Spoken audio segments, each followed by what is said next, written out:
journal. Hélène Assabi. Auditeurs de Radio Lomé, bonjour. Merci de nous suivre dans ce journal dont voici le sommaire. Amélioration des droits des travailleurs togolais. L'Assemblée nationale a voté hier à l'unanimité le nouveau code du travail. Le test renforce les mesures de sécurité et de protection sociale des travailleurs. De l'autre côté, en Chine, le premier code civil entre en vigueur ce 1er janvier 2021. Le nouveau code prévoit une période de 30 jours de réflexion nécessaire avant la séparation des couples. Cette disposition provoque un afflux de demandes de divorce avant la nouvelle année. Sport Football préparatif CHAN 2021, fin ce mercredi du deuxième stage des éperviers locaux. Pendant 2 semaines, Abalo Dossé et ses poulains ont travaillé, entre autres, sur l'aspect tactique et physique.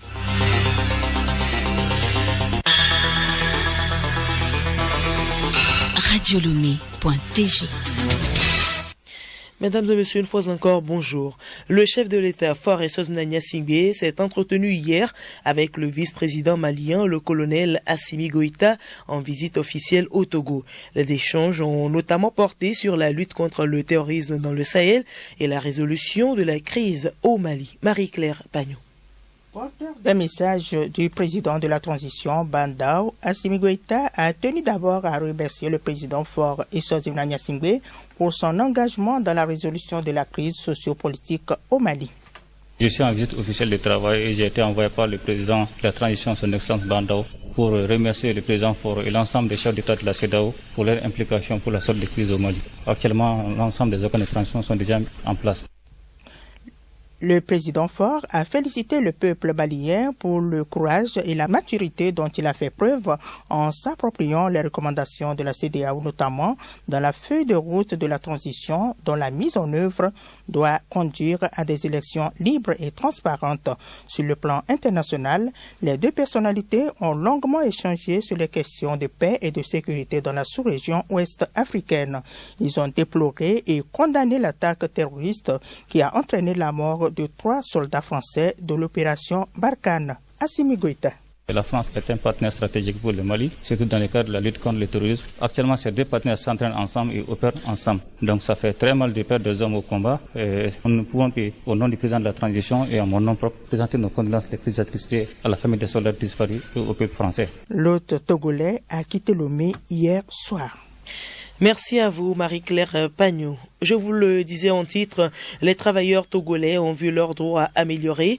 L'Assemblée nationale a voté à l'unanimité hier le Code du travail. Les réformes qui ont été introduites sont relatives aux normes sociales et environnementales. Hortense Djoa.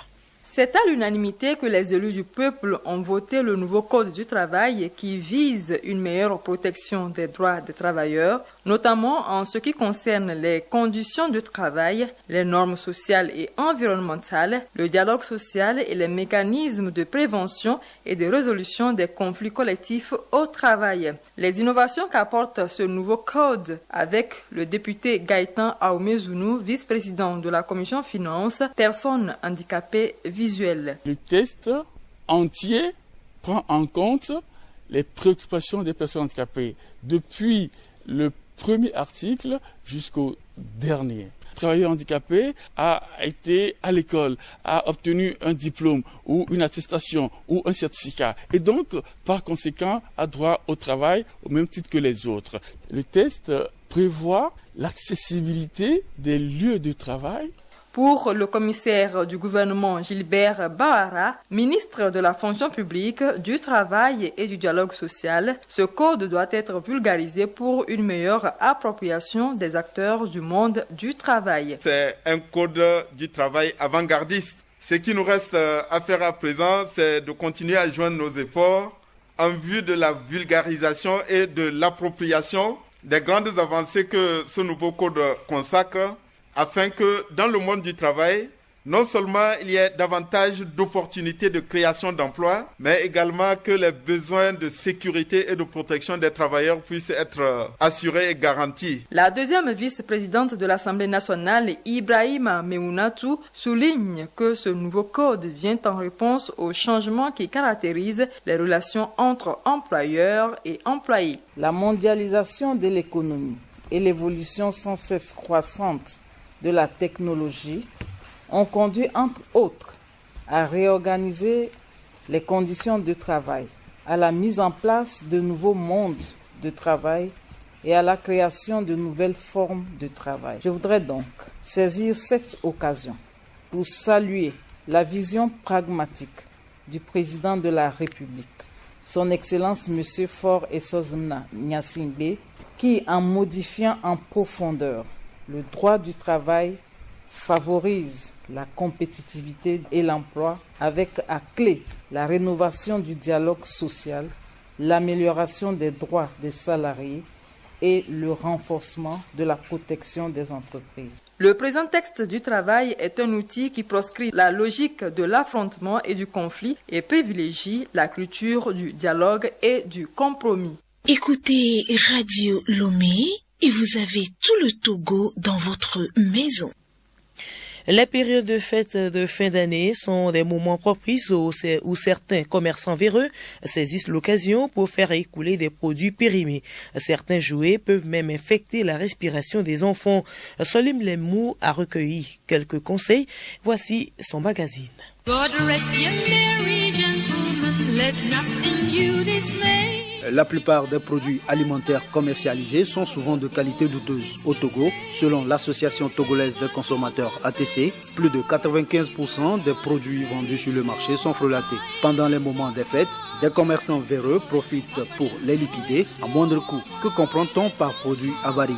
Freddy Mike Dounia, chargé de communication ATC. C'est le produit qui est arrivé soit à expiration par rapport à sa date de consommation normale, ou soit qui par mauvaise manipulation a subi des dommages qui ont entaché sa qualité, ou bien des détériorations dues à la chaleur, à de mauvaises conditions atmosphériques et tout. Alors, Monsieur Freddy, quels sont donc les critères pour l'achat d'un produit? C'est d'abord par rapport au prix de mise sur le marché que font les clients sous le prétexte de la liquidation. Par exemple, si vous avez l'habitude d'acquérir un produit à 500 francs l'unité et que du jour au lendemain on vous le vend produit à 150 francs, posez-vous des questions tout de suite. Aussi, il faut voir le conditionnement et la boîte métallique entame des débuts de corrosion, des traces de rouille. Déjà, il faut savoir que ce produit a subi un emmagasinage de longue date et que sous l'effet de la chaleur, de l'humidité, de tout, l'intérieur aussi commence par subir des dégâts. Donc, on doit beaucoup faire attention.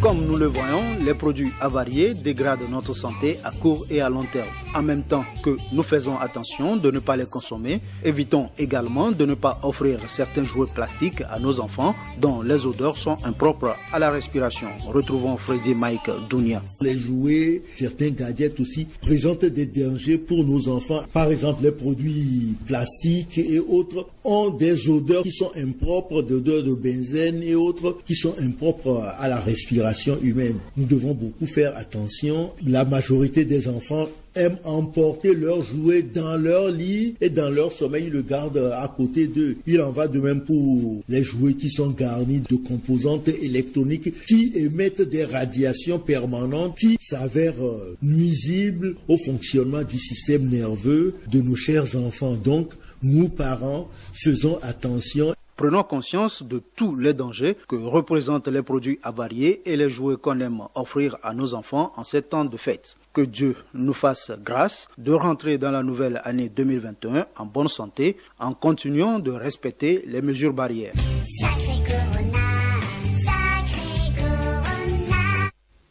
Merci à vous, Solim Lemou, pour ces conseils. Et puis le rappel de ce communiqué dans le cadre du couvre-feu instauré par le gouvernement pour limiter la propagation du coronavirus en ces périodes de fêtes de fin d'année. Grâce Goto. Afin de limiter les risques de propagation de la pandémie au nouveau coronavirus, la COVID-19 en cette fin d'année, le gouvernement, après avis du Conseil scientifique et suite aux concertations avec les différents acteurs, leaders religieux, élus locaux, préfets, patronats, syndicats des tenanciers de bars et restaurants, décide des mesures suivantes. 1. Instauration d'un couvre-feu selon les modalités ci-après. Zone du Grand Lomé du 20 décembre 2020 au 3 janvier 2021 de 22h 3h à 5h. Les 24, 25 et 31 décembre 2020 et le 1er janvier 2021 de 23h à 5h. Pour le reste du territoire national, les 24, 25 et 31 décembre 2020 et le 1er janvier 2021 de 23h à 5h. 2. Interdiction de la consommation sur place dans tous les bars sur toute l'étendue du territoire national, y compris les bars traditionnels du 20 décembre 2020 au 3 janvier 2021. À titre de rappel, les nightclubs, les dancings restent strictement fermés. 3. Interdiction de rassemblement de plus de 15 personnes sur toute l'étendue du territoire national. 4. Interdiction des événements culturels et commerciaux, spectacles, campagnes publicitaires et des célébrations, mariages, baptêmes du 20 décembre 2020 au 3 janvier 2021 sur toute l'étendue du territoire national. La quinzaine commerciale est cependant autorisée sous un format réduit dans le strict respect des mesures barrières et des horaires de couvre-feu. 5. Interdiction de la célébration de culte sauf un jour par semaine, vendredi pour les musulmans et dimanche pour les chrétiens, sur toute l'étendue du territoire du 20 décembre au 3 janvier. Les célébrations sont autorisées les 24, 25 et 31 décembre 2020 et le 1er janvier 2021 dans le strict respect des mesures barrières et des horaires du couvre-feu. Pour la zone du Grand Lomé, les célébrations ne concernent que les lieux de culte précédemment autorisés à ouvrir. 6. Interdiction des pèlerinages et des camps de prière. 7. Respect strict des mesures barrières que sont le lavage des mains, le port de masque et la distanciation en tout lieu et en toutes circonstances. Le gouvernement remercie toute la population pour son adhésion aux dispositions prises depuis le début de la pandémie et compte sur le sens de la responsabilité de tous pour le respect des mesures ci-dessus édictées. Merci à vous, Grace Goto. En fin d'édition, vous suivrez la troisième et dernière partie de la rétrospective 2020. Le journal Hélène Assabi. À l'étranger, au Bénin, l'opposition se dit peu convaincue par le discours sur l'état de la nation du président Patrice Talon. Dans ce dernier message de son mandat qui s'achève en avril 2021, la séquence politique a été brève. Après avoir exprimé sa satisfaction d'avoir ramené la morale dans la vie politique, dans la vie publique béninoise, Patrice Talon a évoqué la présidentielle à venir. En Côte d'Ivoire, le dialogue politique a rendu son rapport final. Après une semaine de discussion, le gouvernement et l'opposition ont pu mettre sur la table leurs points de divergence depuis la crise politique née de la réélection du président Alassane Ouattara à un troisième mandat. Pour l'instant, il n'y a pas encore d'accord formel entre les différentes parties, mais les législatives ont tout de même été fixées au mois de mars prochain. Pour le gouvernement ivoirien, la mission est accomplie.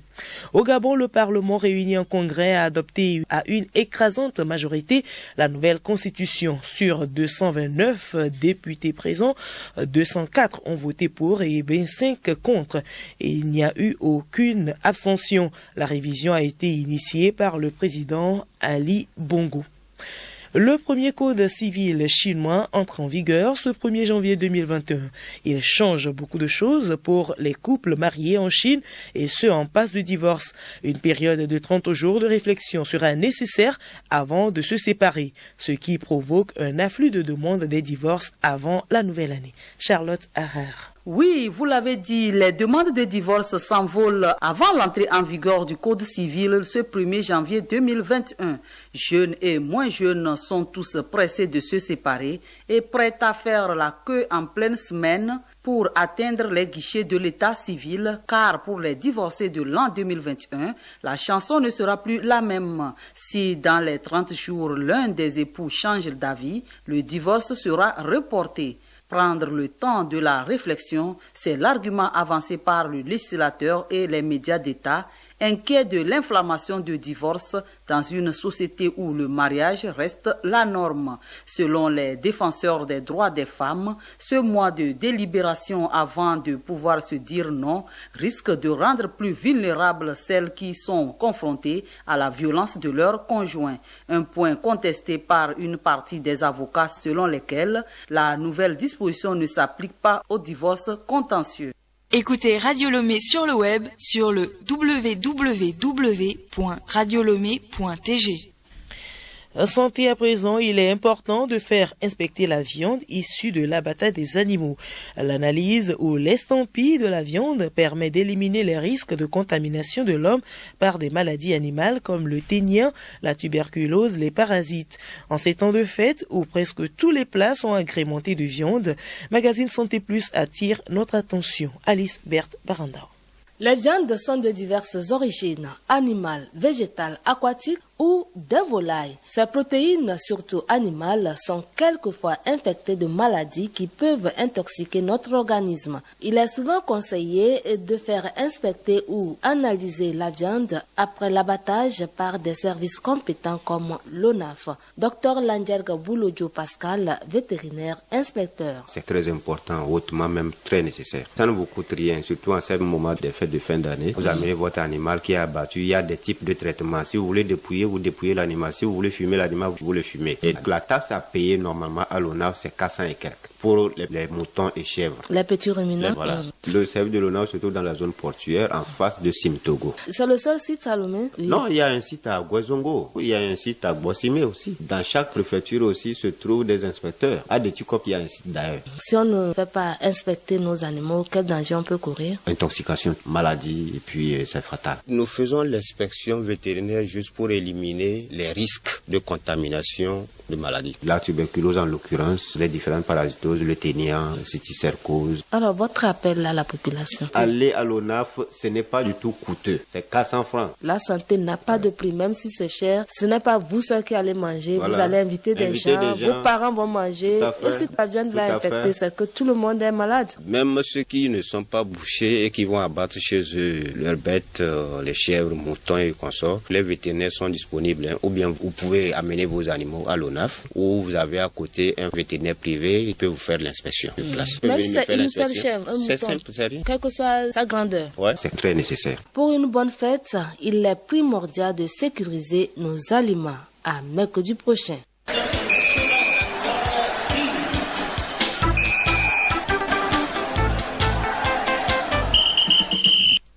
Sport, le club allemand qui a remporté sa 4e Ligue des champions de handball.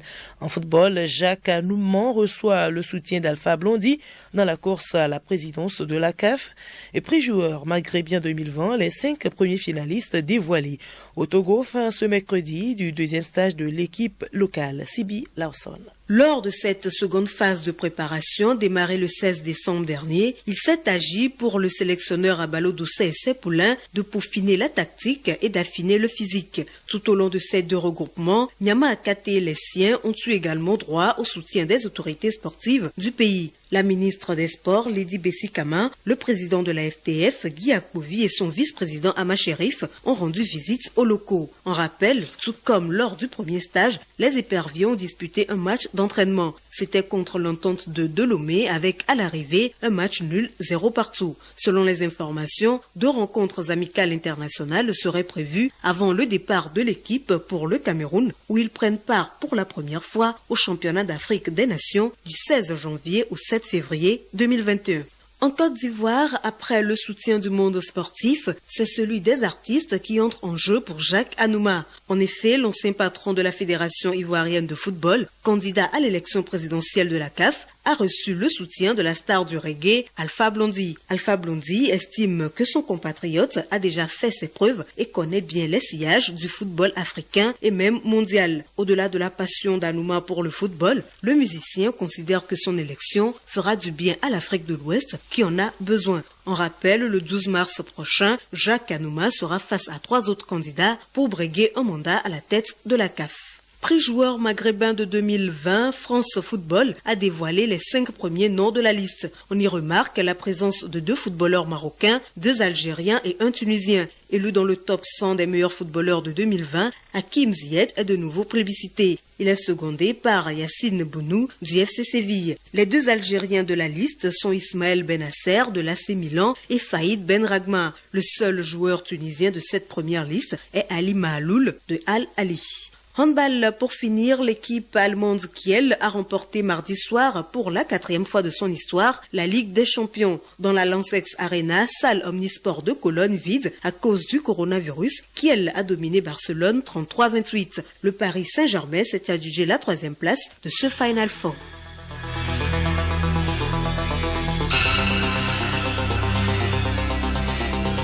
Voilà, nous sommes ici arrivés à la fin de ce journal, mais avant de nous quitter, voici le rappel des titres. Amélioration des droits des travailleurs togolais, l'Assemblée nationale a voté hier à l'unanimité le nouveau code du travail. Le test renforce les mesures de sécurité et de protection sociale des travailleurs. Et puis de l'autre côté, en Chine, le premier code civil entre en vigueur ce 1er janvier 2021. Le nouveau code prévoit une période de 30 jours de réflexion nécessaire avant la séparation des couples. Cette disposition a provoqué un afflux de demandes des divorces avant la nouvelle année.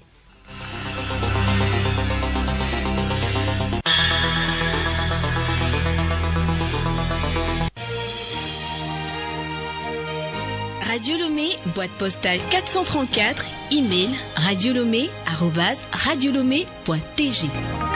Radiolomé.tg